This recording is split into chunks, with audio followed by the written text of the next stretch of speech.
पाकिस्तान में जैसे हमने देखा धुरंधर फिल्म में कि बकायदा अजीत डोभाल एक धुरंधर को, हमजा को पाकिस्तान भेजते हैं और वो लियारी की गैंग में शामिल होता है और उसके बाद लियारी का अंडरवर्ल्ड और वहाँ के तमाम आतंकी नेटवर्क, अननोन गनमैन, ये पूरी कहानी हमने धुरंधर में देखी। क्या आपके मन में ऐसा कभी ख्याल नहीं आया कि कहीं ऐसा तो नहीं है टीएमसी के अंदर बीजेपी का धुरंधर हो? ये इस पॉलिटिकल पार्टी का पूरा इकोसिस्टम एक्टिव कैसे होता है?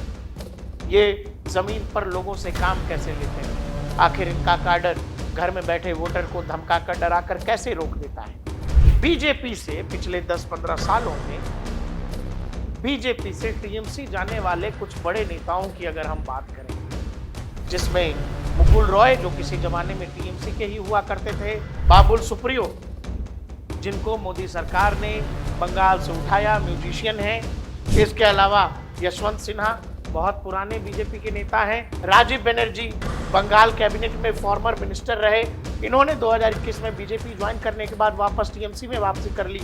अर्जुन सिंह जो बीजेपी के एमपी रहे हैं, कई बार टीएमसी बीजेपी करते रहे हैं। शत्रुघ्न सिन्हा जो लंबे समय तक बिहार से चुनाव लड़ते रहे, देश की संसद में पहुंचते रहे, वो बीजेपी जिसका बंगाल में कभी कुछ था ही नहीं, वो 2016 से जो यात्रा शुरू हुई, 19 के लोकसभा चुनाव में 18 सांसद और सीधे 3 विधायकों से 77 विधायकों तक 2021 में आ गई। जो कुछ बीजेपी के शीर्ष नेतृत्व को 2021 में नहीं पता था, इस बार नरेंद्र मोदी और शाह टीएमसी की रग रग से वाकिफ थे। दर्शकों, बंगाल के चुनावी नतीजों का जब आप गहन आकलन करेंगे तो आपके हर बार एक मन में सवाल आएगा कि ये महज राजनीतिक बिसात से हासिल की हुई बात नहीं। दूसरा, ये केवल एक दिन के प्रयास, एक महीने के प्रयास या साल भर के प्रयास का भी हासिल नहीं। हम सब अलग अलग पहलू पर बात कर रहे हैं।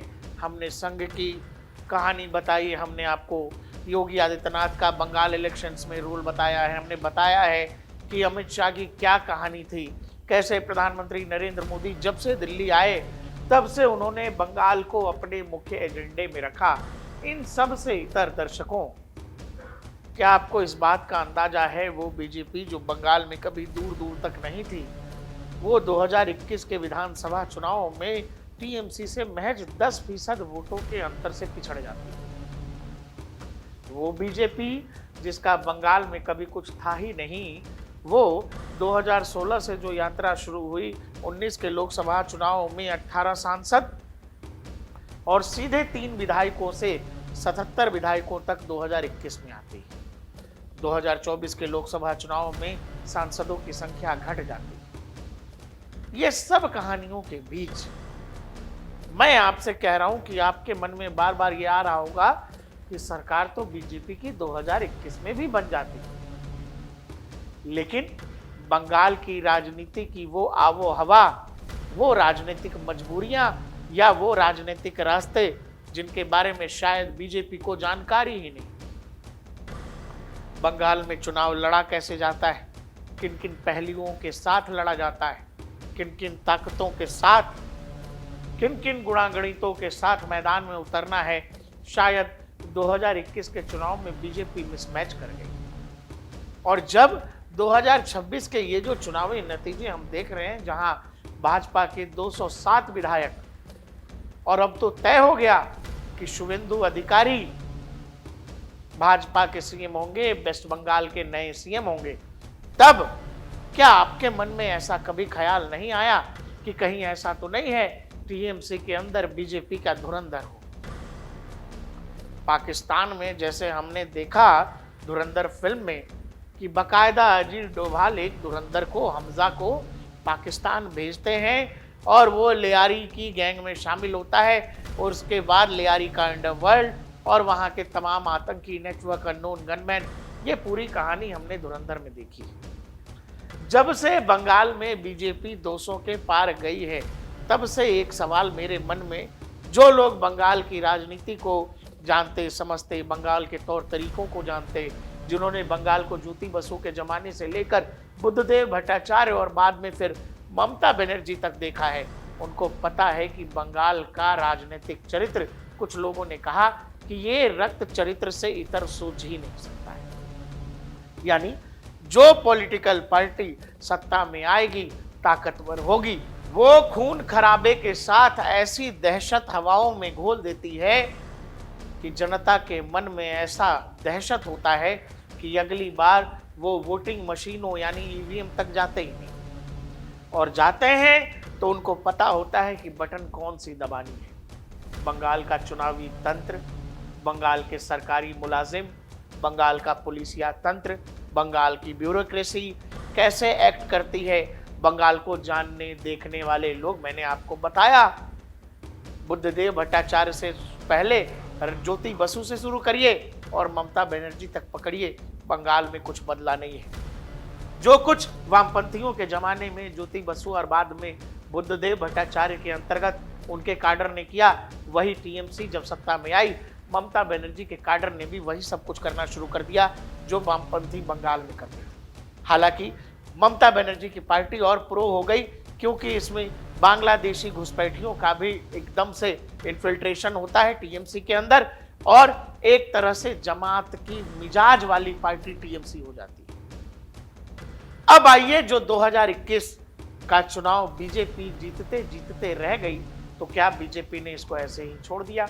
और हम ऐसा क्यों कह रहे हैं कि कहीं ऐसा तो नहीं है ममता बनर्जी की पार्टी में बीजेपी के यानी मोदी शाह के धुरंधर हो, जिनको भेजा गया हो कि भाई जरा पता करो ये चुनावी तंत्र काम कैसे करता है, ये इस पॉलिटिकल पार्टी का पूरा इकोसिस्टम एक्टिव कैसे होता है, ये जमीन पर लोगों से काम कैसे लेते हैं, आखिर इनका काडर घर में बैठे वोटर को धमकाकर डराकर कैसे रोक देता है, आखिर आज के जमाने में जहां हम ईवीएम से चुनाव कर रहे हैं, कोई बैलेट पेपर का चुनाव नहीं है, उस जमाने में भी बूथ को कैसे छापा कर लिया जाता है, कैसे 5 से 10% वोट एक तरफा किसी पॉलिटिकल पार्टी को वोटिंग के अंतिम समय में चला जाता है।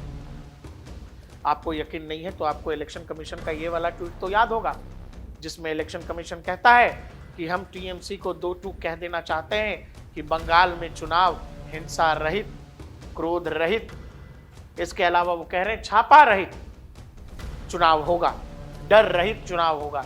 पहली बार देश के चुनाव आयोग ने किसी पॉलिटिकल पार्टी को संबोधित करते हुए इस तरह की बात की। यानी बंगाल की राजनीतिक या चुनावी इतिहास का हिस्सा हो गया था हिंसा, डर। अब आइए उस कहानी पर, जिस कहानी को हम चाहते हैं कि आप जरा सोचिए, आपके दिमाग में हम ये फितूर डालने की कोशिश करते हैं। बीजेपी से पिछले 10-15 सालों में बीजेपी से टीएमसी जाने वाले कुछ बड़े नेताओं की अगर हम बात करें, जिसमें मुकुल रॉय जो किसी जमाने में टीएमसी के ही हुआ करते थे, बाद में बीजेपी में आते हैं, फिर वापस टीएमसी में चले जाते हैं। बाबुल सुप्रियो जिनको मोदी सरकार ने बंगाल से उठाया, म्यूजिशियन हैं, संगीतकार हैं, इनको बकायदा उठाया और इनको कैबिनेट में शामिल किया।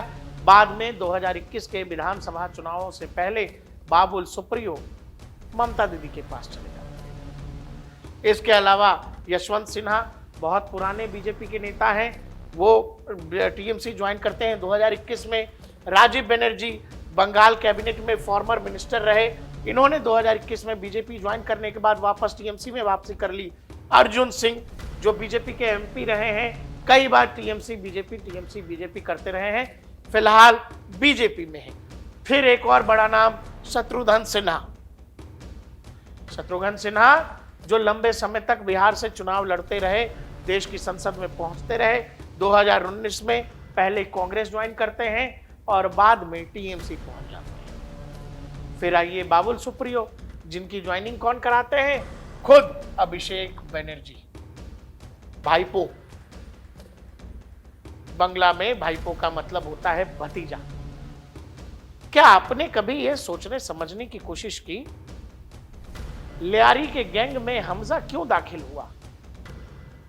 हमजा दाखिल हुआ कि आखिर पाकिस्तान के अंदर आईएसआई, वहां के आतंकी नेटवर्क्स आपस में काम कैसे करते हैं और ये भारत को कैसे नुकसान पहुंचा रहे हैं, कैसे वहां पर नकली नोट छापा जा रहा है, कैसे पाकिस्तान हथियारों की स्मगलिंग भारत के अंदर करता है। ये सब जिस दिन हमजा जान जाता है, हमजा खुद कुर्सी पे बैठ जाता है और तमाम लोगों का काम तमाम। और पाकिस्तान में फिर आज भी हम ये देख रहे हैं कि हो तो वही रहा है जो भारत चाह रहा है। पिछले 10-12 सालों में पाकिस्तान अपने घुटनों पर है, भीख मांगने की नौबत है, जहां जाते हैं वहां भीख ही मांगते हैं। 2021 का चुनावी कहानी याद करिए, जहां बीजेपी जीतते जीतते रह गई। तो क्या ऐसा संभव है कि बीजेपी की कोर लीडरशिप ने बकायदा एक धुरंधर, मुझे नहीं पता कौन है, हम तो लोगों के नाम ले रहे हैं जो टीएमसी में शामिल हुए, कि किसी एक को धुरंधर बनाकर भेजा और उसका काम क्या टीएमसी के अंदर केवल ये होगा कि ये पूरी की पूरी पॉलिटिकल पार्टी काम कैसे करती है, कैसे लोगों को डराकर उनके घरों में रोक दिया जाता है, कैसे हिंसा का वातावरण तैयार कर दिया जाता है, कैसे एक इशारे पर 2021 के चुनावों के तुरंत बाद 17 बीजेपी कार्यकर्ताओं की हत्या कर दी गई और वहां का पुलिसिया तंत्र देखता रह गया। यानी टीएमसी ने एक ऐसा इकोसिस्टम तैयार कर लिया था जहां टीएमसी का काडर और पुलिसिया तंत्र दोनों एक साथ मिलकर काम कर रहा था। यानी आप जिसके पास शिकायत लेकर के जाएंगे, वो शिकायत सुनने वाला भी उसी हिसाब का है जिस हिसाब का काडर है। यानी आपकी सुनवाई कहीं होनी नहीं। ऐसे में आपके पास बस एक रास्ता बचता है, शाम दाम दंड भेद। दर्शकों, हमारे शास्त्रों में भी कहा गया है, आपकी विचारधारा का तब तक कोई मतलब नहीं है जब तक आपके पास सत्ता नहीं है।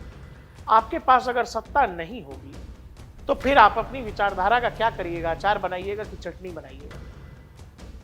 आप बहुत कुछ करना चाहते हैं, आपके पास बहुत सारा आइडिया है जो बदलाव ला सकता है, लेकिन आपके पास वो पावरफुल पोजीशनिंग नहीं है, तो फिर आपकी सोच का, आपके विचार का कोई मतलब नहीं। आप सही जगह बैठेंगे तो आप उन विचारों का प्रवाह समाज में कर सकते हैं, आप अपनी चीजों को क्रियान्वित कर सकते हैं। 2021 के चुनावी नतीजों के बाद बीजेपी को इस बात का अंदाजा हो गया कि बाकी राज्यों की तरह चुनावी बिसात और शतरंज खेलकर बीजेपी बंगाल में सत्ता हासिल नहीं कर सकती। बंगाल की सत्ता, वहां का पुलिसिया तंत्र, वहां का ब्यूरोक्रेसी और वहां का काडर, ये सब एक साथ मिलजुल कर किसी एक पॉलिटिकल पार्टी और एक खास तरह की विचारधारा कह लीजिए या मानसिकता कह लीजिए, उसको बचाने के लिए किसी भी हद तक जाने को तैयार है। दूसरी तरफ बंगाल का आम बंगाली मानुष, जिसे उसके घर में डरा दिया जाता था, बौखला दिया जाता था कि भाई आप इनको वोट नहीं करेंगे तो आपको जान से खतरा है, आपको हम खत्म कर देंगे। और जब 2021 के चुनावों के बाद लगातार बीजेपी कार्यकर्ताओं, संघ के कार्यकर्ताओं की हत्या होने लगी, तो एक बड़ा मैसेज पूरे बंगाल में चला गया कि टीएमसी के इतर आप किसी को भी सोचेंगे तो आप पर जान का खतरा हमेशा है। यानी बीजेपी को यह समझ में आ गया कि बंगाल की कहानी ऐसे चलने वाली नहीं। और संभवतः जो कुछ नाम है, या ऐसे भी नाम होंगे, बहुत सारे विधायक हैं जो 2021 में बीजेपी से चुनने के बाद टीएमसी में शामिल हो गए। हमें अंदाजा नहीं है कि वो धुरंधर कौन है, लेकिन टीएमसी का वर्किंग कल्चर, टीएमसी के काम करने का तरीका, टीएमसी जमीन पर कैसे काम करती है, वो आखिरी कार्यकर्ता तक अपना संदेश कैसे पहुंचाती है, वो कार्यकर्ता कैसे रिएक्ट करता है, वो पूरा मोडस ऑपरेंडी क्या है, इसको समझने के लिए, अरे राम जी भी रावण तक नहीं पहुंच पाते अगर उन तक सही सही जानकारी विभीषण नहीं देता। राम जी बाली का वध नहीं कर सकते थे अगर सही सही जानकारी उन बाली का भाई सुग्रीव नहीं देता। इसीलिए आपको यह समझना पड़ेगा कि टीएमसी पार्टी के अंदर कुछ तो ऐसा लोचा हुआ, कोई तो ऐसा था जो बीजेपी को पल पल की जानकारी दे रहा।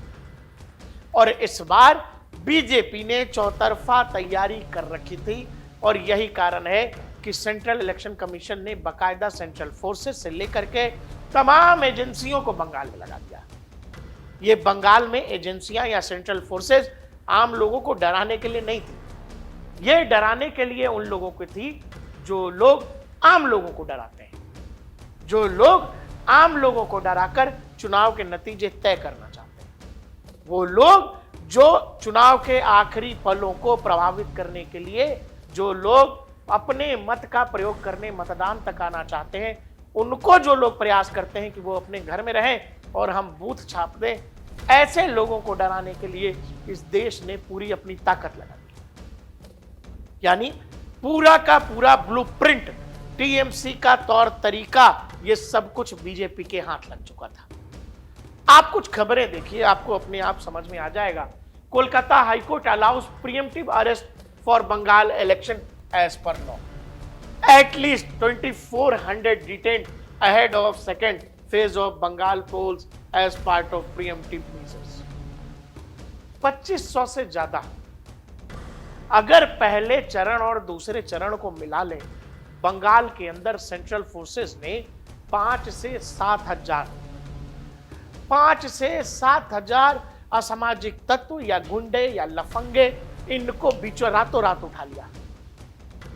और ये अधिकतर एक ही पॉलिटिकल पार्टी के थे, अधिकतर एक ही पॉलिटिकल पार्टी के थे। इनको रातों रात उठा लिया गया। और जब देश के गृह मंत्री लगातार कहते रहे, प्रथम आपको याद होगा पहले चरण के बाद अमित शाह ने कहा था कि सुन लो टीएमसी के गुंडों, ये पहले चरण में जैसे नहीं निकले हो वैसे ही दूसरे चरण में भी निकलने की कोशिश मत करना, वरना उल्टा लटका कर सीधा कर दूंगा। दरअसल जिस समय अमित शाह ये बोल रहे थे, उस समय तक टीएमसी का कोई भी गुंडा बाहर था ही नहीं।